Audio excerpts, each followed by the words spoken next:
This weather just will not make up its mind. It's kind of mist and rain again this morning. It's cool. It's cold out. Kind of got a little bit of a north wind's got a nip in it. I've got the skidder unloaded and got it running. Sitting there warming up. I just jumped in the skid steer to let it warm up for a second. I'm going to fuel it. We're really, really low on fuel. Looks like Dad's pulling in now. You can kind of see through the screen there. He's a coming. There he is. There's machine gun. So I'm gonna pull around here and we're good to go. Whoops. I've never run this thing before. Some days it seems like it. So we'll back up here and we'll go over here and put some fuel in the skid steer. I'm not really sure. This would be a good place to deck these logs right here. Big open area they've mowed. And on the other side, they've kind of got like a little grove of, I think I said peach trees. Of course, Dad is parked right in the way. But they've got peach trees out here, and I know they said they're wanting to get rid of a bunch of those. I mean, they're just sprouts. They asked me if I wanted to take some home, which I don't have much use for a peach tree. Guess we'll wait till Dad gets out of the way here. There, well, no, he's getting in the back door there. These trees all grow down that little draw, starting right there, and it runs down through their ways. You can see those tops through there. I mean, there's a bunch of them. A bunch of little trees, a bunch of good residual trees that are growing. A lot of good big trees, and there was a couple trees stolen out of here. I don't know if I mentioned that, but when I was looking at this timber, I don't guess anybody had lived in this place for a while, and somebody logged the backside, or the place to the west. They logged all the oak and stuff off of it. Probably about a year ago. It's been in the last year. Well, they cut the fence, and I mean, which you never can tell what the tree was like, but down there are two huge stumps, and you can see the tops where they'd cut the log out. And they'd bore cut them. They did a good job of cutting them. They cut them right. Cut them low to the ground. They did a fantastic job of cutting them, but they stole two really big walnut trees out of there. That's disheartening for the landowner and for myself. I'm gonna be a little greedy. I hate to see that, because I would have loved to see them, because out of all the trees in there, they picked out those two. And you can tell by the stumps they were big trees. I just kind of wonder how big they were. You know, the length and the diameter.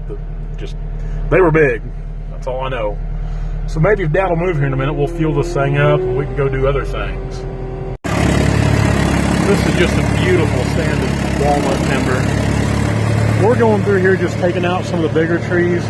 There are so many trees, good trees, that could really be cutting out that we're leaving. These trees will grow so much better since we're doing a little thinning here. Dad's down there in the draw. I'm slipping along the fence line here on this little trail. Grab a gear here. These are just the kind of timber stands I dream of cutting right here, just because you can go in and thin them, do a light thinning, and every so many years, periodically, you can just keep doing it over and over again. Man, I love that stuff. I love managing timber. To me, that is one of the coolest things there is about logging, doing timber management. Just coming through here, taking out the bigger stuff or stuff that's damaged, doing the thinning, letting the small stuff grow. To me, that's just awesome. I mean, look at some of these trees in here. We're just now starting to get into the bigger stuff. I'm not saying what we've cut this morning isn't big, because it's good timber, but the bigger, higher quality stuff deeper down this draw here. Dad's cutting a big double. I mean, look at this champ right here. Look at that.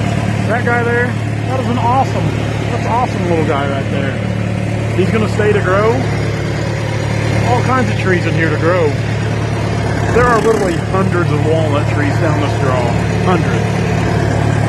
We're just going to go here and thin out this big stuff. We'll come back through at the skid steer. They've already got a nice set of roads in here. But we're going to come back through here at the skid steer and open up some of our trails up a little better. Just kind of make it a little more accessible. Because the folks that bought this, they've retired down here from Kansas City. They're just wanting to enjoy the place. So we're going to make it as enjoyable for them as possible. We're really going to do a great job on the cleanup and on the roads. He's excited about cutting the tops up for firewood, which is great for me because that's just less I have to do on cleanup. It's a big tree there, big double tree. I mean, really? I think we've cut 6 trees out of that there so far up through there. You can't even hardly tell we've been there. Awesome stuff. Man, look at that. Slick little trees. We'll leave that guy. We'll leave him. This double right here, we'll leave that little double to grow. And later on in this video, we'll try to venture down here where those couple trees were stolen. If we can't get to it today, we definitely will tomorrow. Because I want to show everybody what that looks like. It's heartbreaking for all parties. I mean, there is just a plethora of walnut down this draw. My dad's said he's been trying to buy this for 20 years, and I've been trying to buy it for at least 10. It's just kind of, the guy that used to own this, we cut his brother's timber.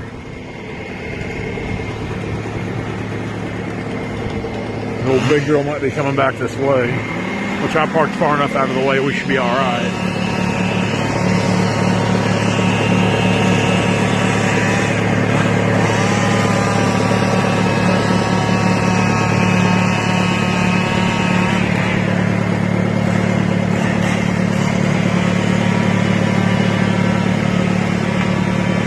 She's popping.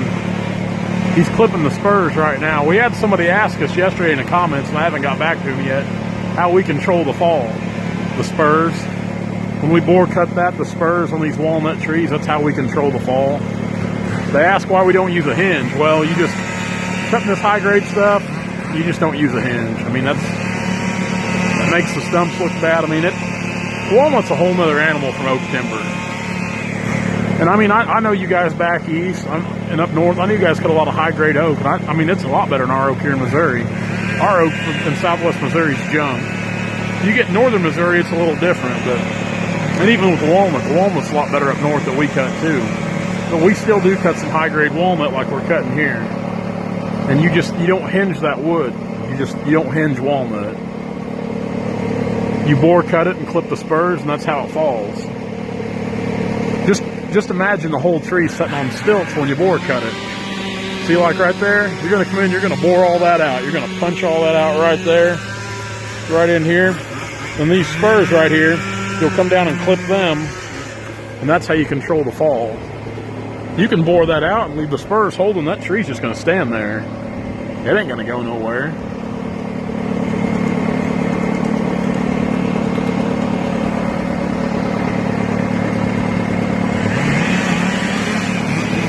I realize that we get a lot of questions about, we log different than a lot of people do, especially guys back east. Well, Missouri's a different place.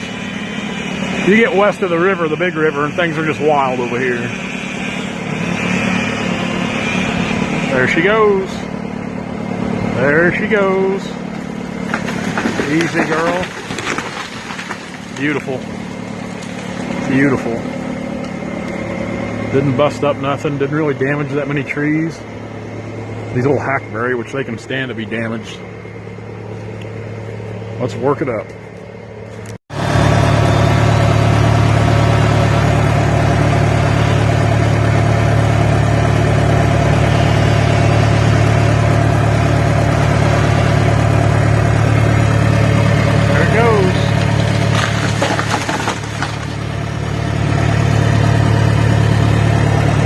When you're cutting tall trees like this, it's almost like playing a game of chess. We actually come to that tree first, but we had to cut this tree and one behind it to bring it in here without doing any damage to the residual walnut tree. I mean, this is such a nice stand of timber. You want to do as little damage as possible to the trees remaining. So it takes careful placement in the fall to bring them down without tearing anything up. We'll get up here and we'll work this up, drag it out, on to the next one. We're about out of saw gas already, so it's getting close to lunchtime. So we're going to go up here and we're going to go ahead and work some of these logs up, get them bucked to lengths. That way they're ready to go. We can lay them out. It makes it nice, and we can. I always like to, at the end of the day or at the end of when we're cutting, to go ahead and mark them and get them bucked. That way we just kind of stay on top of things. it's a pretty good layout so far. I mean, I think we've cut 4 trees that needed to be cut because they were damaged, lightning scar, or had holes in the bottom of them. And surprisingly, they cut off really well. I'm actually really surprised how well they cut off. I mean, there's some really good trees for this part of the country, that's for sure. So let's get out and we're going to go ahead and mark them. Dad's getting ready to start marking them so I can get them bucked. And then from there, we'll go ahead and we'll get them all laid out. Cut pretty good. A little wormy in some of them, but they're not too bad. That old piece there's got 1,175 feet in it. That's about as good as tabletop log as we ever see. I think it's 32 inches, 33 inches. Each prong's got a veneer cut in it. 9 trees. 9 trees is what we've got so far. Ran out of gas, kind of starting to miss rain. We got them all bucked. I want to get them spread apart, kind of letting the air get to them and dry them. Really darken that wood up. It's just a good set of trees, good set of logs. For this part of the country right here where we're at, Stockton, Hughensville area, this is about as good a set of logs as we see anymore as far as the size and quality. And these are really some good trees here. Really some good trees.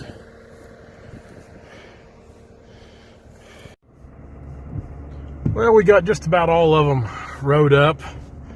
Dropped the pintle hitch, left it there. We got them rode up looking pretty good right here along the road by the highway. Everybody can see them. See if we can get out there. Good looking logs. That's the product of 9 trees. Well, there's actually still 2 trees over there that we ran out of gas bucking. And you can kind of see them over in there. So we got 2 trees over there. So really that's the product of 7 trees. We got the machines parked right there. And pretty good job of timber. I'm super excited about this one. Just really excited about it. Yeah, you beeping thing. So tomorrow, it's still misting, and we decided we ran out of gas. It's 11:30, so we're just gonna, with it misting rain, we're trying not to disturb the ground or that pasture any more than we have to. And even when it gets to misting, running the skid steer with the tracks, you won't really cut any ruts or anything, but you'll scar and scratch up the ground. So that's what we're trying not to do, is scar and scratch up the ground. And it's getting slick, so we'll wait till tomorrow, which it's not a big bunch of trees, because like I said, we're just doing the thinning. We're doing a really respectful thinning. Just going through there, taking the bigger trees and the trees that need to be cut, and we'll try to do a walkthrough tomorrow. I plan on doing that today and showing you where those trees have been cut, but we'll have that in tomorrow's video. But it's just such a beautiful timber stand. I mean, like I said earlier, these are timber stands like this I love to cut, and I love the opportunity to manage them, because just over time, I mean, you will see that little tract of timber produce year after year after year. And it's just because if you manage it properly, it will keep producing good quality timber. Every 7 to 10 years, you can go back and harvest again. Because that little area right there, they're going to grow good down that draw. They're going to get all the moisture they want from the runoff. They're going to fight for sunlight because they're down in that deep draw. They're just tall, quality, straight trees. They're going to put on size, dark wood, thin sap. They're just good trees for Southwest Missouri. So, with that being said, hi Guy, what are you doing? I'm super excited about getting the opportunity to cut this. Like I said, Dad's having a heyday with it, and I'm having a blast cutting them. You know, like the big tree there, the big tabletop tree.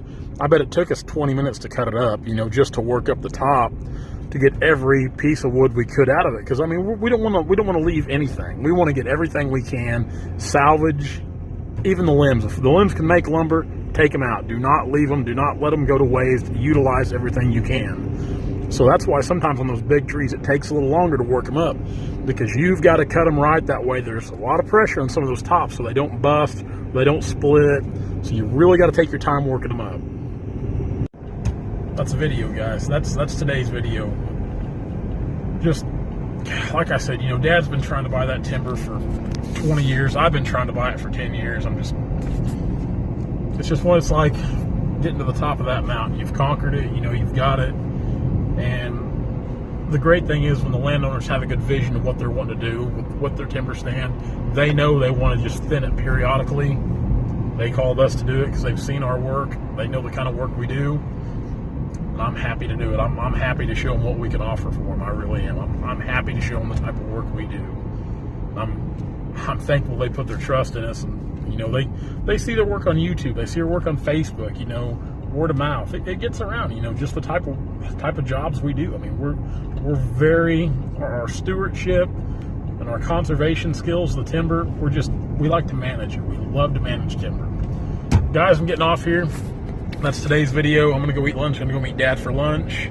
Then I've got to go to Springfield, the John Deere, and get some parts for one of the skidders. So, even though we're done cutting, I've still got things to do today. I've got plenty to do. So, thanks a lot for following along. Be sure to check out tomorrow's videos. We walk through that timber stand, show you the stumps where those 2 trees were stolen and cut down. We're going to check that out. Plus, we're going to we'll probably almost put the wraps on that job tomorrow if everything goes smooth like what we want it to. We've got a couple trees we got to pull, and they're going to be hard to pull because they're leaning really hard. But other than that, everything should run pretty smooth tomorrow. We'll finish out the week there because even when we're done cutting, I'm going to have some work to do with the skid steer, open up some paths, and just creating some new roads, because that's one of the things I told them I'd do for them. Because there was already some of those log roads I'm using, there are already trails that were in there, so we want to leave things as nice as possible and make new trails, make the property more usable, more recreation for that little piece of property. Guys, thanks a lot. Be sure to check us out, Turner Logging LLC at Facebook, Turner Logging LLC at Instagram. Check out Timber Tracker at Timber Tracker, the app, the Android version, the Apple version, timbertracker.net. Check it out on Timber Tracker on Facebook and Instagram. And check out Logger Threads for all of our logging apparel.